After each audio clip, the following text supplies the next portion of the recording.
Saudara, banyak peristiwa penting yang terjadi dalam satu pekan ini. Kami pilih 3 di antaranya yang menuai banyak perhatian. Bersama saya, Fikra Nafita Kalbu, inilah 3 berita populer pekan ini.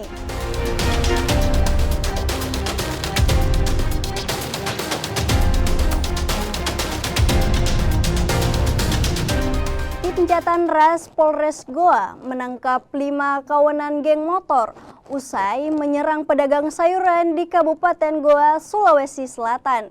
Penangkapan kawanan geng motor ini berlangsung dramatis. Polisi yang menerima laporan langsung bergerak dan menangkap satu persatu kawanan geng motor yang menyerang pedagang sayur menggunakan busur panah. Meski sempat mengelak, pelaku yang pertama ditangkap akhirnya tak dapat berkutik dan menunjuk 4 alamat 4 pelaku lainnya. Penangkapan kawanan geng motor ini berlangsung dramatis. Selain barang bukti busur panah, polisi juga menyita 2 unit motor yang digunakan pelaku menjalankan aksinya. Sementara itu orang tua pelaku histeris saat anaknya dibawa petugas.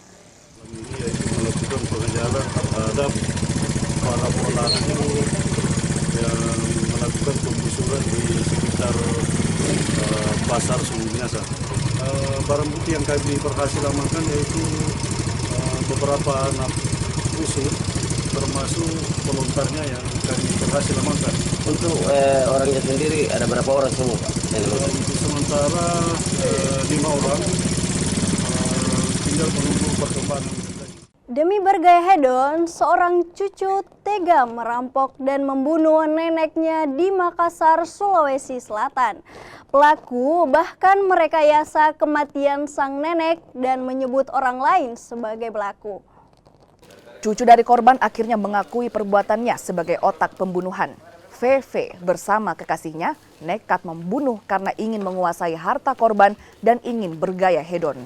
Selain pelaku, polisi juga menyita barang bukti emas dan uang hasil perampokan. Sebelumnya, nenek Tarimah ditemukan meninggal dunia di dalam kamarnya di Jalan Todopulih, Kecamatan Manggala, Kota Makassar. Kedua pelaku diancam pasal pembunuhan berencana dengan hukuman penjara seumur hidup. Nah dia intinya sampai buka Google berapa lama dia kalau misalkan ditutup pakai bantal ya kan, soalnya kalau tutup pakai bantal otomatis kan meninggalnya karena kehabisan oksigen, ya kan, mungkin bisa mungkin tujuannya dia inginnya tuh mengalihkan penyelidikan, mengecoh penyelidikan. Kalau luka-luka di tubuh apa di mana-mana saja? Kalau korban ini secara sekilas ada lebam-lebam seperti di leher, di dada dan sebagainya. Tapi itu nanti kita sambil minta dari dokes ya kan hasilnya.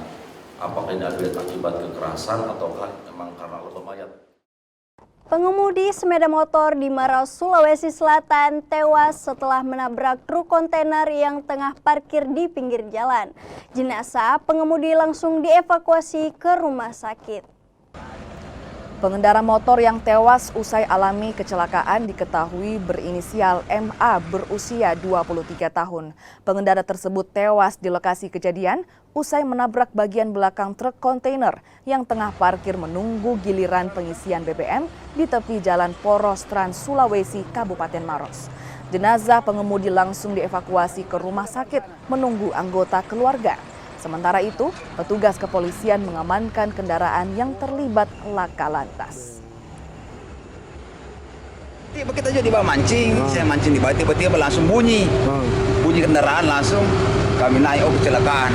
Kami bantulah, kami pinggirkan data polisi, kami pinggirkan dia punya mayat sambil panggil ambulans, datang polisi kami amankan, sudah kami dari motornya amankan, mayatnya dibawa di Siliwangi. Tanya dari Makassar arah menuju mau pulang kampung. Kita tabrak kontainer, mobil kontainer yang parkir sementara ngantri solar. Kalau motornya terlempar, orangnya di tempat di bawah mobil. Di sampingnya mobil sebelah kanan. Itulah tadi 3 berita populer dalam satu pekan ini. Simak terus informasi penting lainnya hanya di Kompas TV, independen, terpercaya. Saya Fikra Nafita Kalbu pamit undur diri. Terima kasih dan sampai jumpa.